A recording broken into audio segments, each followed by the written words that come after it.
Hello there, welcome to another Horse & Co tutorial. Today we're going to be doing a lesson with Blaze. He is having trouble going on the float. This is the first time I've seen this horse, and we're going to start off with a little bit of groundwork for the first half hour, just so I can see what he's like, what he responds to and what he doesn't like.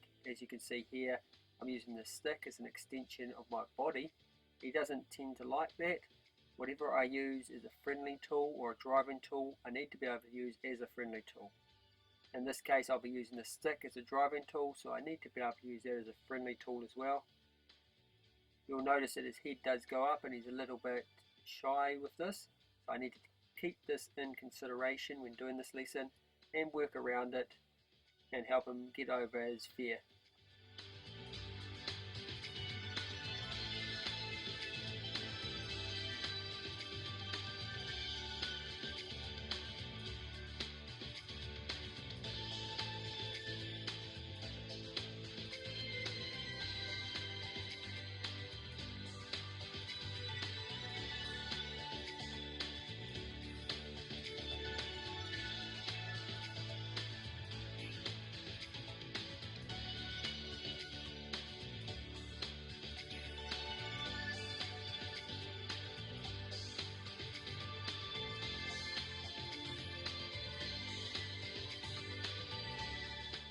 Right, first of all we're just going to get him leading forward and going backwards, quadrant 1.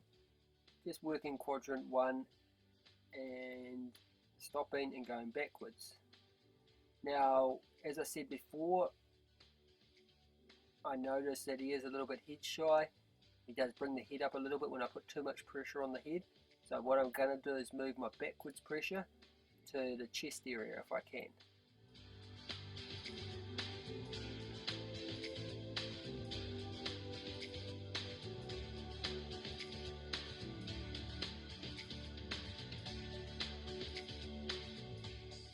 Now the key to getting this particular horse to go backwards, as you can see, he's a little bit head shy there when I put too much pressure on the head.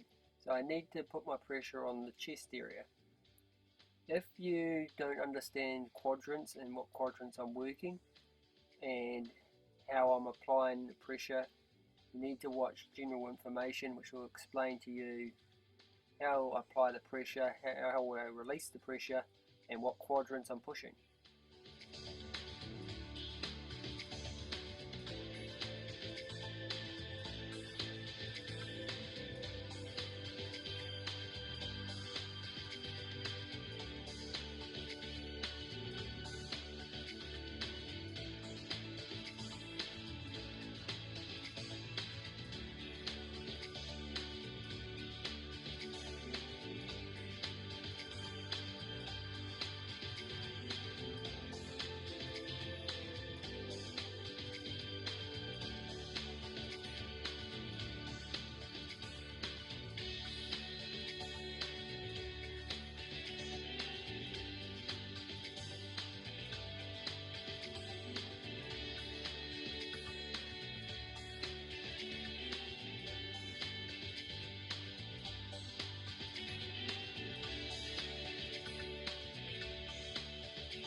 With Blaze, we had a little issues with going backwards. As you can see, when I put too much pressure on the head, it goes out to my right hand side.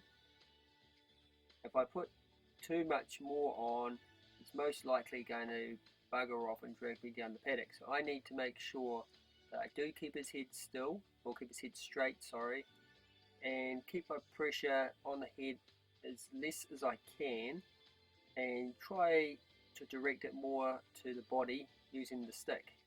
As you can see how he keeps pivoting to the same side. That's his main issue. And we just keep the head straight just by bumping it straight and then moving the pressure to the body rather than the head if we can.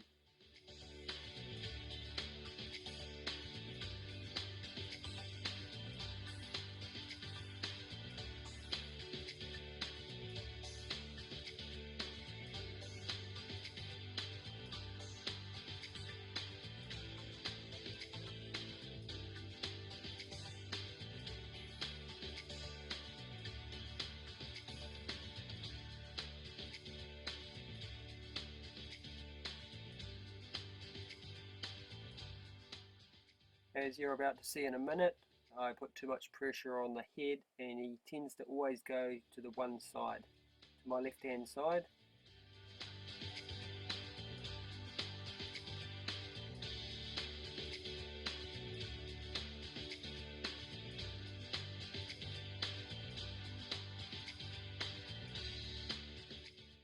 Well, you'll notice here that I haven't actually taught him to disengage quadrant 4, but he's quite sensitive on it compared to going backwards.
Blaze's default move for getting out of things is to go off to my right hand side there, and for me to counteract that I need to push quadrant 4 around and just bump that head as straight as I can and keep my pressure as much as I can on the body.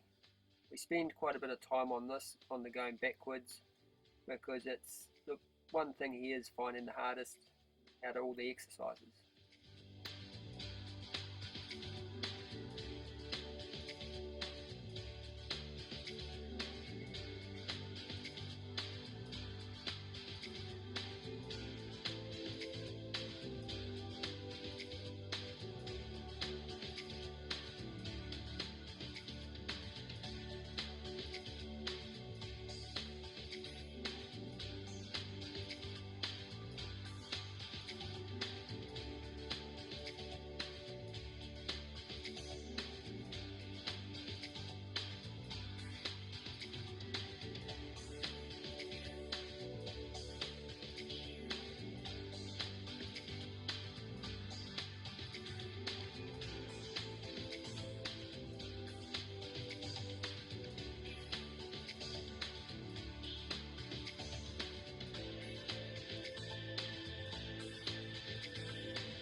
Okay, what we're going to do here is I'm just going to give the going backwards and coming forwards a bit of a break and have a look at a couple of front passing and rear quarter passing.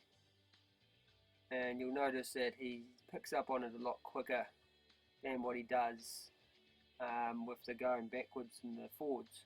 He's struggling with the going backwards and forward. So we'll just give him a break from it and maybe come back to it later.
when I spin the rope, basically that's just turning the rope into a stick.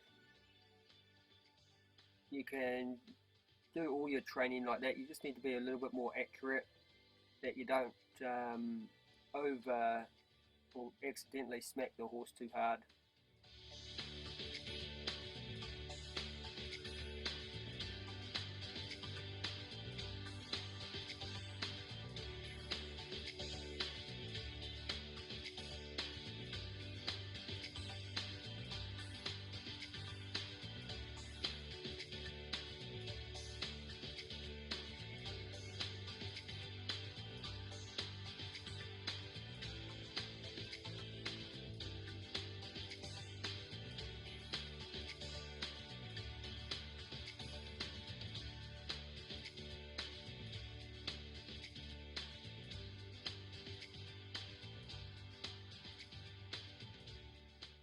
He's starting to get a little bit better on the going backwards, allowing me just to use the rope rather than the stick. So there's an improvement. So we're just about good enough to move on to the float with that. When I swing the rope and ask him to come forward to pressure, I'm just asking him to move forward into pressure. So we use that for going on the float. Going forward into pressure, apply pressure and going into it. Or I'm asking from the head collar into it, into the pressure.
Okay, so pretty much leaving alone the front passing and the rear passing, and just working on what he's bad at or struggling with, which is the going backwards.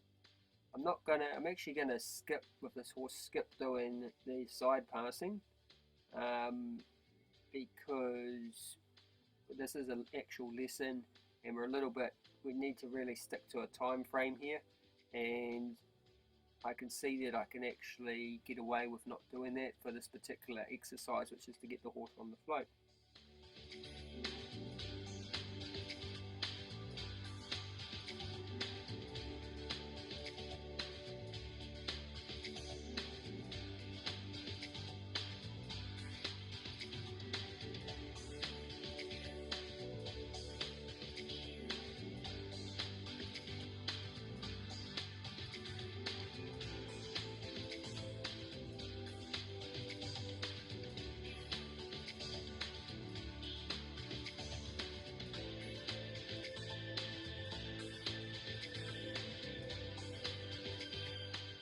What I'm doing here is just explaining to Blazers owner that he's a lot harder going backwards and forwards than what he is front passing and quarter passing, and just giving a quick demonstration on what I'm talking about.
reason why I'm going to be skipping the side passing on this particular lesson is because he's good at the front passing and the quarter passing, and the side passing is a combination of those two with a little bit of going backwards if we need to. So what I will do to save time is, if I need to address that problem, I'll do it on the fly when we're asking him to go onto the float. If you're doing this for the first time or you're a little bit inexperienced, then it's probably a good idea just to get your side passing going as well before you approach the float, and just get your backwards going nicely as well, and it'll just make it easier for you when it comes to actually going onto the float.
Here I'm just explaining to Blaze's owner how he goes out to the side, and what I'm doing to counteract that by just bumping his head to the front and keeping his head as much as I can facing me, keeping his spine straight as I ask him to go backwards.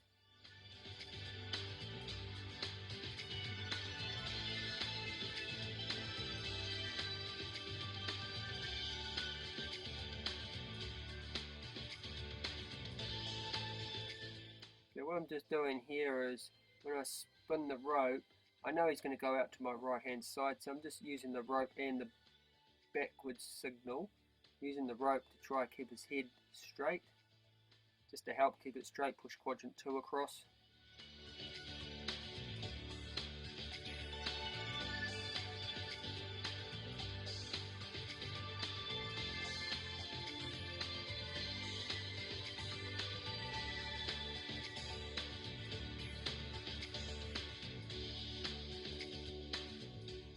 Alright, let's have a quick look at his lunging and just see what you notice, see what you can notice in the first couple of minutes.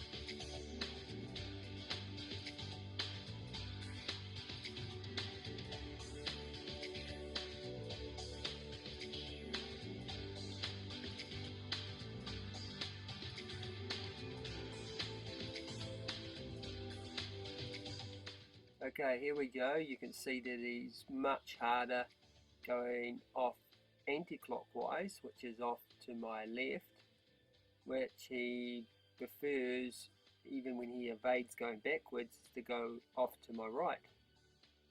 So his evasion for going backwards is affecting his lunging as well.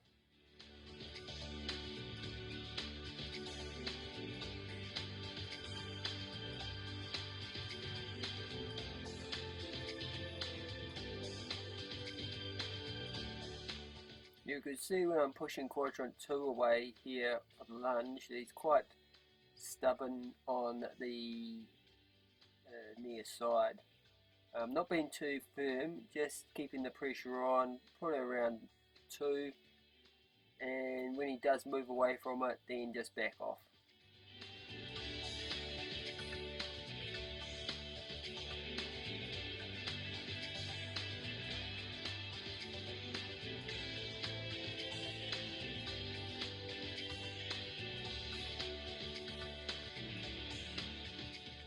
Now you'll also notice as well too that the side that he's a little bit stubborn on the near side there, it will be the side that I'm actually using to get him to go onto the float, because he'll be going onto the right hand side of the float. So I do have to keep this in mind when I'm working with him, and just work around that little issue before I attempt to start putting him onto the float.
Today is a lesson, so we're working to a time frame.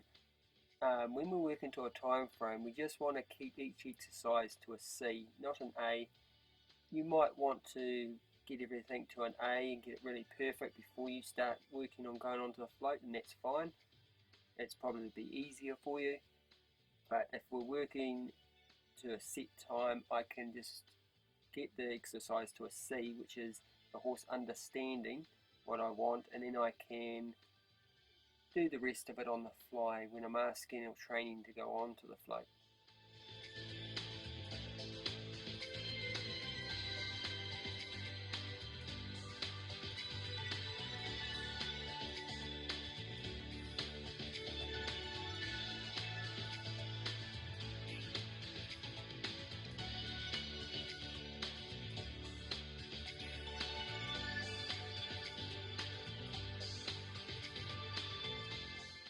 Okay, so the float just appeared on an unedited video. I know I said I wasn't going to edit it, but I thought I'd do Jen a favour and just edit out her reversing technique. It wasn't too bad, but it did save a few minutes of video time. Thanks for your help. Anyway, Jen, you're a champ.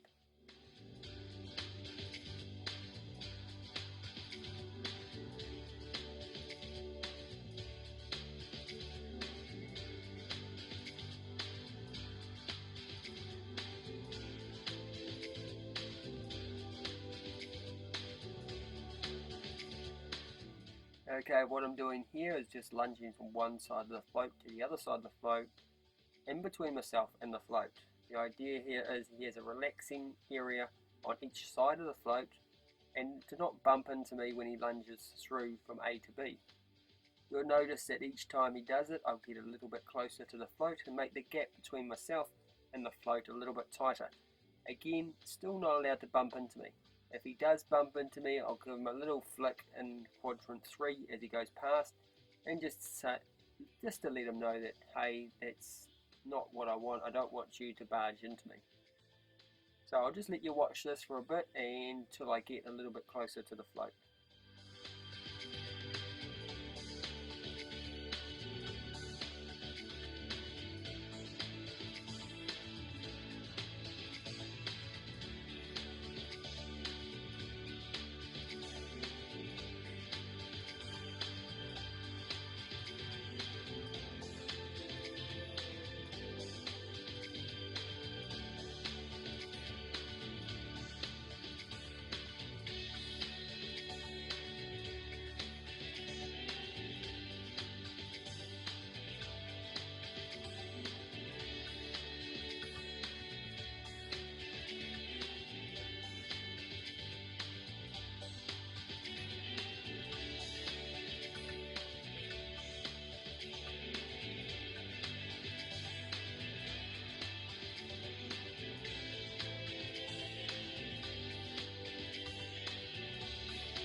Alright, so we got reasonably close to the float, well as close as I need to, again for today.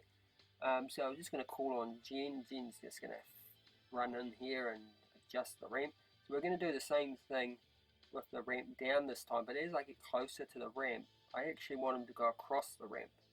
Not into the float, but go across the ramp from A to B, from one side of the float to the other side of the float, without barging into me.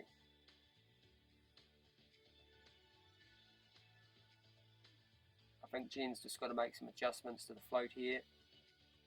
Matty's going to help out. Something to do with the the beds need to be dropped down or something. So just bear with us for a sec.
Alrighty, we're all ready to go. Right, I'm just going to repeat the same exercise that I just did, but as I get closer to the float, the ramp's going to be down, and he's actually going to have to walk across the ramp rather than barge into me.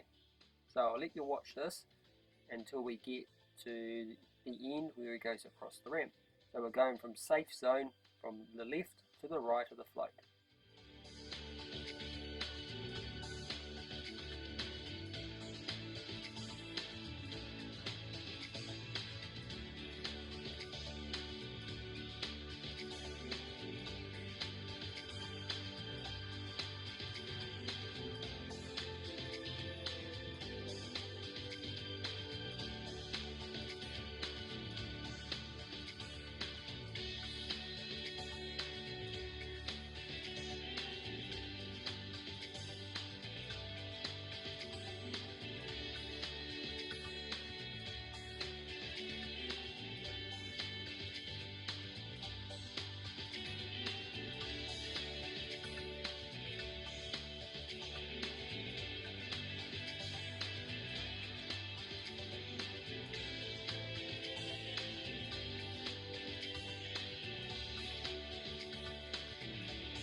It's important just to get the angle right when I ask him to come across the ramp. I make sure he goes right out to the side and do my best to get him to come across in a straight line, just to get him used to walking across the ramp.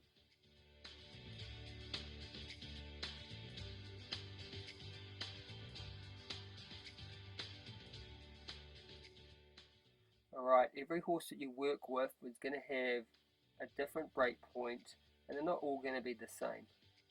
And it's going to be slight alterations here and there. With this particular horse, he doesn't like too much on his head. I need to keep that to a minimum. His body pressure, I've got to keep it to a 2 tops.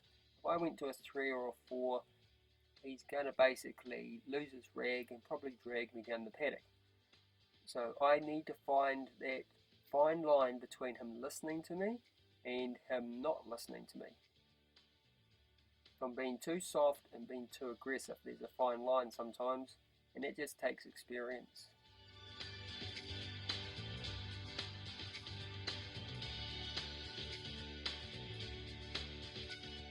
Okay, sorry about that, just had to quickly edit Jen out. She was standing in front of the camera and we couldn't see anything. So what we're doing here is we're just going to ask him to go onto the float. We're taking, it's the same exercise as what we were just doing, but instead of having the relaxing points either side of the float, we're going to have a relaxing point into the float.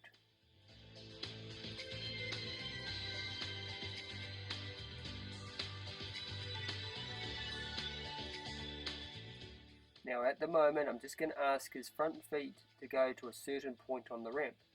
If his feet come off the ramp like he just did right then, I'm going to ask him to go back onto the ramp. If I'm standing on the ramp, he's got to stand on the ramp. I don't care if it's 4 feet or 2 feet at the moment, but he has to have a foot on that ramp. And if he doesn't, then my stick is going to be raised up and I'm going to ask him to go forward again.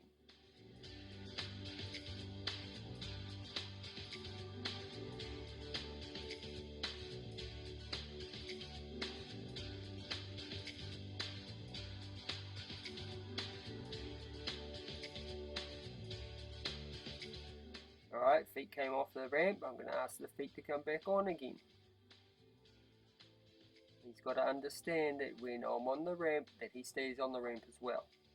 I'm making a note too of where his feet are on the ramp, so each time I ask him to go on, I want him to go a little bit further than he just did, otherwise I will correct him. I want to let him make the mistakes and make the decision. So here he's gone further forward. He's coming on an angle that he came further forward. So I'm just going to bring him back around again. Get him straight, or as straight as he can get. We're going to go back on this way. So now he's thinking, oh, maybe I'll go back the other way. So I'll just bring him back around again. Disengage that number 4. Bring that number 4 back around. I'm still on the ramp. Then I'm going to ask him to come forward again.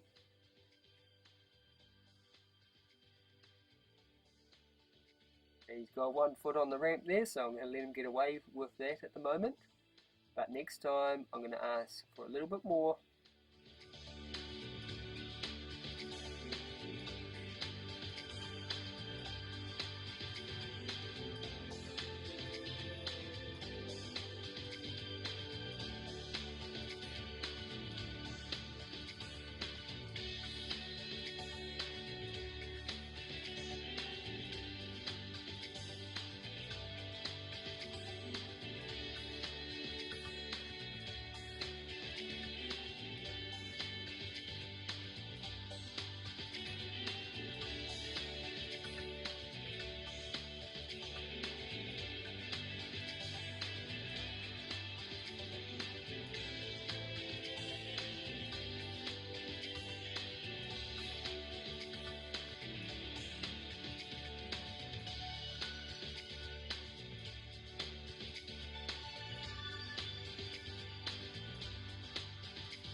Okay, let's watch this little pony bend the rules. Notice where his feet are at the moment, and I'm just going to let him relax.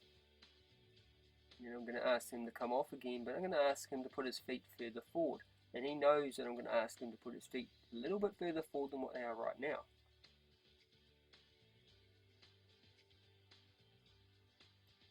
So we're just going to come off the ramp, ask him to come back down. So I'm actually teaching him to come off the ramp as well at the same time here as asking him to go onto the float. Now I'm going to ask him to go onto the float. I'm going to ask for those feet to go a little bit further than what they just did before I release the pressure. Okay, he's just been smart. Alright, I would like him to be straight.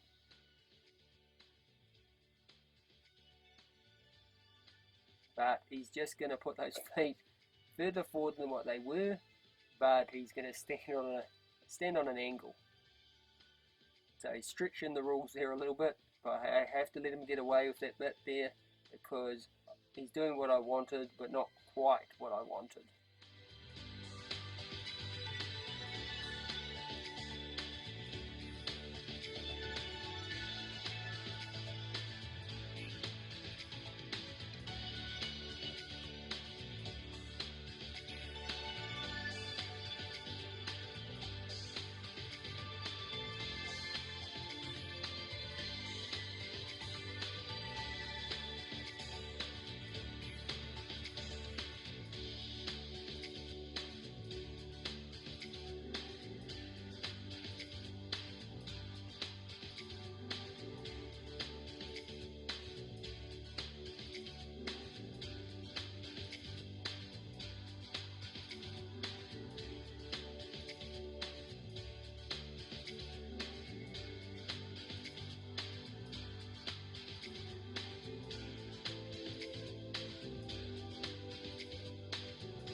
Rightio, now I'm going to start asking him to go straight and to go further forward to those front feet. Now I'm not asking him to stay further forward with the front feet, but I am asking him to go further forward with the front feet than what he just did. The idea here is that I want the forward motion. I don't want him to feel trapped that he's in the float. I'm going to let him come off the float when he wants to. But if he does come off the ramp all the way with those feet, then I will ask him to go forward a little bit.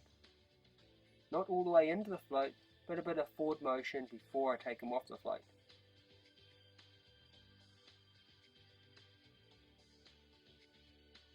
What I'm doing for the next few minutes is actually teaching him to go onto the float, but teaching him to come off the float as well. So as you're watching the next 10 or 15 minutes here, just notice that when I do come off the ramp, I am actually pleased with what he just did. I'm not forcing him to stay on the float. That's really important at the moment. Don't get your horse on the float and shut that bum bar. He must be comfortable in the float before you shut that bum bar. There's two parts to float loading. It's getting your horse on the float, and then once they're comfortable getting on the float, then the second part is getting them to stay in the float. If your horse is a bad traveller or a scrambler, you might want to have a look at maybe a side loading trailer or an anti-scrambling trailer like my own, where it has flared guards at the bottom where they can spread their feet wider than what their shoulders are. If your horse has problems travelling once they're on the float, there's not a lot you can do about that. It's up to them to sort it out on their own. All you can really do is to get them to go onto the float and stay on the float. Okay, we have a couple of horses here bolting around. So what I want to do is just keep his attention and his front feet on the float just while the horses are bolting around and everybody goes and try catches and rounds up the horses. But I don't want him following, so I don't really want him going on the float just right now, but some attention would be good whilst the dramas are happening in the background.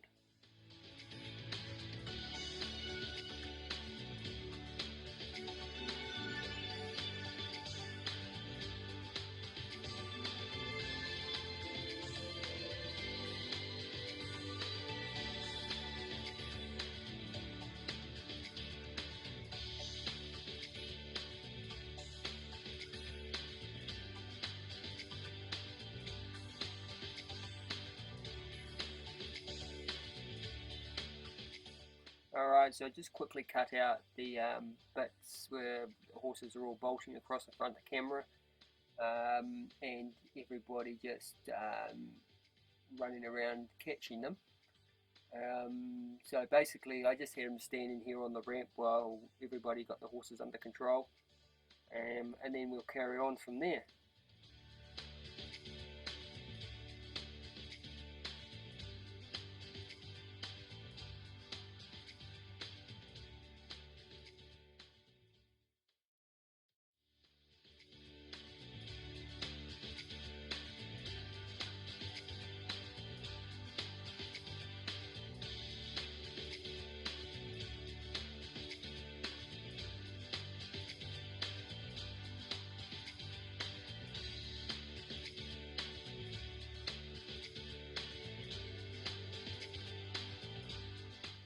Just watching what I'm doing here is he's coming to both sides of the float, and I'm just using quadrant 4 to bring him around straight again and asking him for a forward motion, keeping my pressure to the shoulder and to quadrant 4 and keeping it to a 2 or even a 1. When I get the forward motion, very little on the head, ask him to go as far forward as I can, and then I let him come back out. Don't fight here when he's coming backwards. Wait for that backwards motion to stop. Once that backwards motion is stopped, then ask for you, or give your next instruction. In this case, I'm just going to let him relax. I've got two options here. I can either let him relax and then come off the float myself, or I can ask him to go forwards a couple of steps and then ask him to come off. It's up to you what you do at this point, whatever you think's best for the horse and the situation that you're in at the time.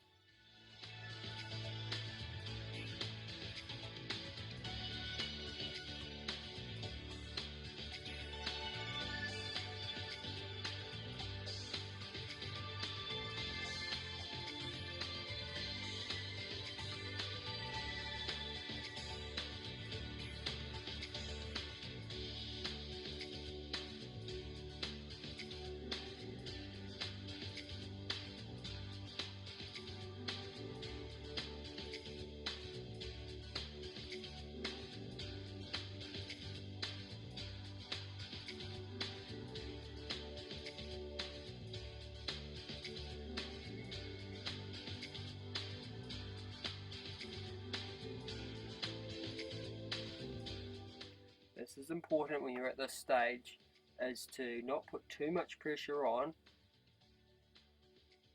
because the horse will panic. Alright, as he comes off here, I didn't ask him to come off. Alright, so I'm just going to apply a little bit of pressure, ask him to come back around, and I'm going to get some forward motion before I come off the ramp. As I said before, I've got an option of doing two things here. So I'm going to bring him back around. Now he doesn't have to go all the way on the float, but I do want him to make a little bit of an effort and to go in a forward motion. Right, I'll keep the pressure on, not too firm. You've got to find the fine line here. It's a fine line. If I'm too rough, he's going to panic. He's not going to want to go on. If I'm too soft, he's definitely not going to want to go on. Alright, so I'm going to let him come back off. He started trying, that's why I took the pressure off. Okay, he went back to where he was. He didn't go much further than where he was before, but he was trying. And it's really important that there's a handler that you can see when they're trying and when they're not trying.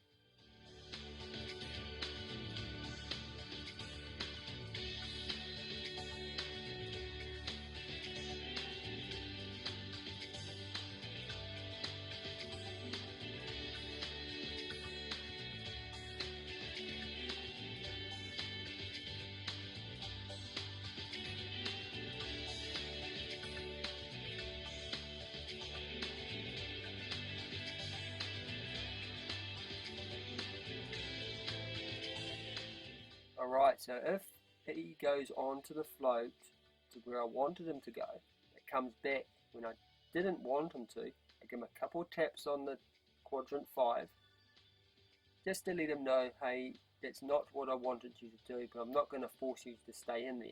But I am going to correct you and ask you to go forward again.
this part of his training is probably quite important. I can't highlight it more, that you don't apply too much pressure and you let him decide and make the decisions. You want him to make the right decision.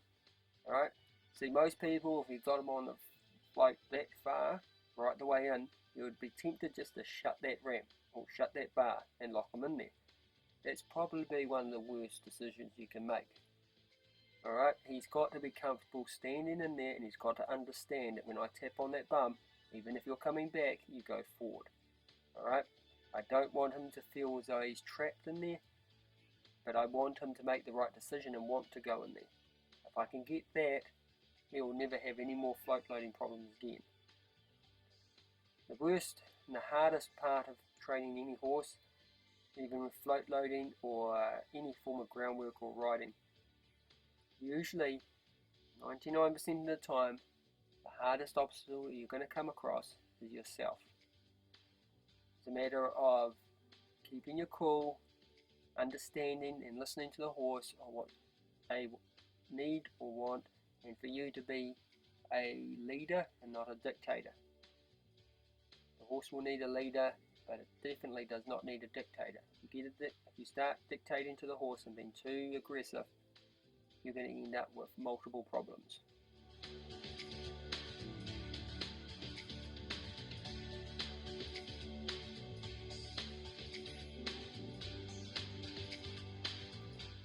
So Buzz now actually float loads, okay? He's not going to have any problems going on the float, alright? As long as you know how and what buttons to press, alright? So you've got to understand there's less pressure on the head. You'll notice that you might see it soon that I do actually get my lead rope caught on the center divider, and it puts a little bit too much pressure on his head and he comes back not ideal. So I need to make sure that I keep my pressure to the body, I keep it to a 2, I keep him as straight as I can, and I ask him, he's not at the stage at the moment where he probably needs another 10 minutes to the stage where we shut him in. Okay, so we'll give him another 10 minutes and let's just see how he improves over the next 10 minutes.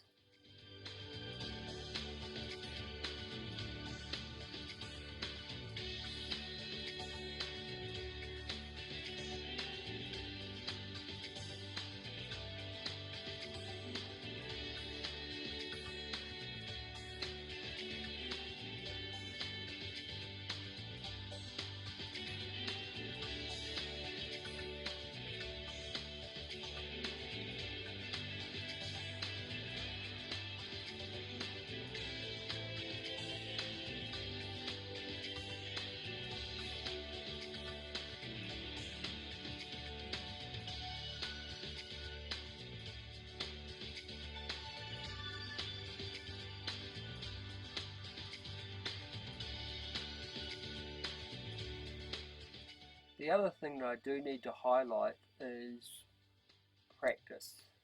If you're not confident or experienced in a particular exercise, in this case float loading, it does pay you to practice each day or every second day, every other day, not actually going anywhere but just going on and off the float and not leaving it to the death knot to the morning that you need to go to a show and you need to get your horse to a show and you're running late, because that's not going to work.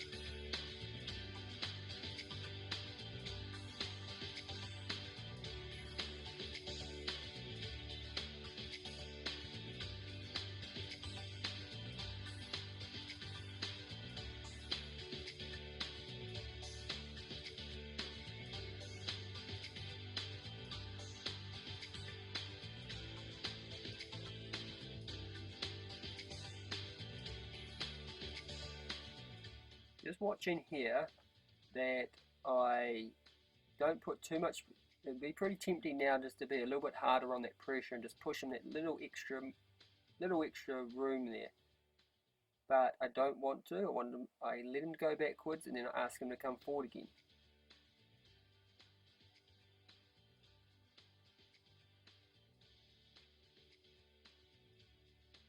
Just applying enough pressure to get what I want and not too much.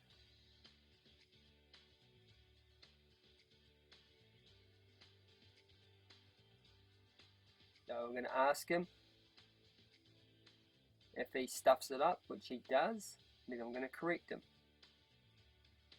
I'm not going to argue, I'm going to correct.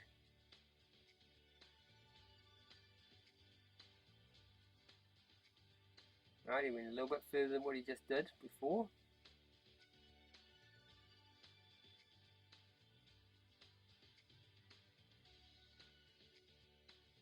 So I'm going to ask him to go on again. Then I'm going to let him relax.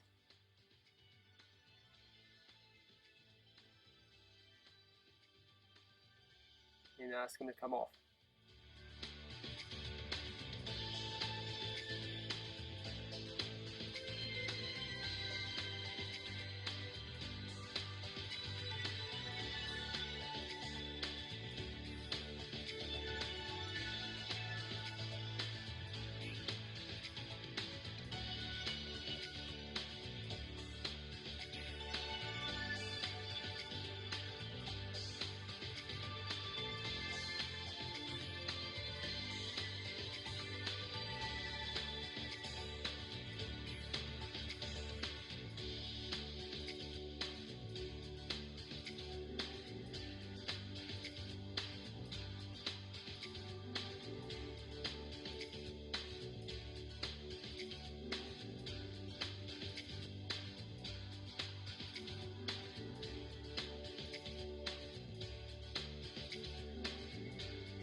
Alright, I'm just letting him relax here because he did better than what he just did before, and he's relaxing in the float rather than wanting to come back when he wants to, which allows me now to start teaching him to come back when I want him to, or giving him a signal to come off when I want him to.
make sure that when you're praising him when he's in the float, it's just a rub and not tap.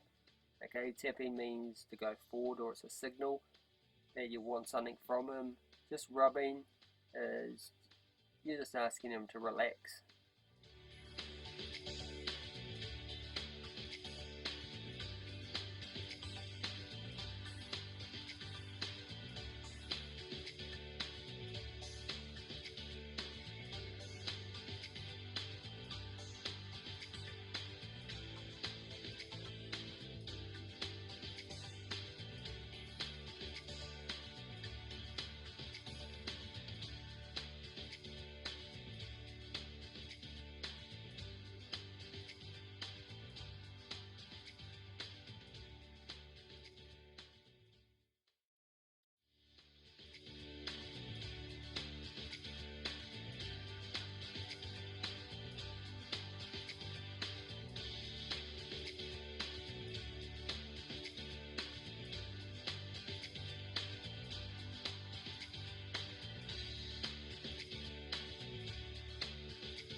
Okay, just a quick summary of today's lesson with Blaze.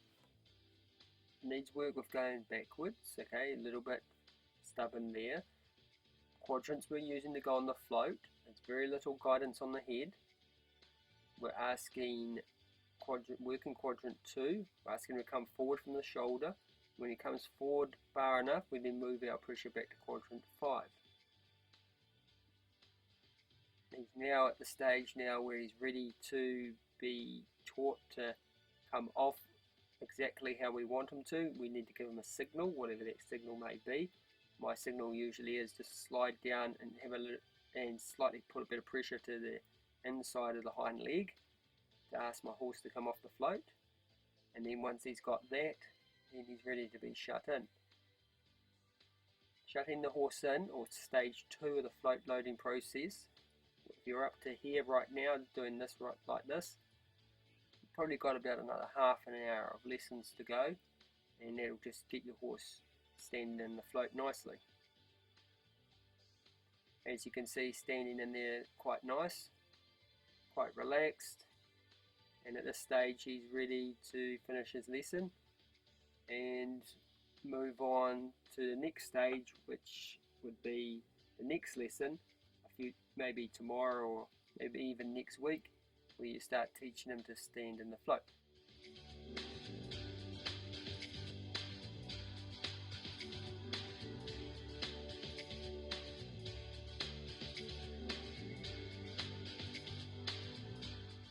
Remember, if you do have any questions about the videos that you do or tutorials that you do view, feel free to contact us through the social page on the app, and we'll do our best to help you out with that, whatever your problem that you may be encountering with your horse's training.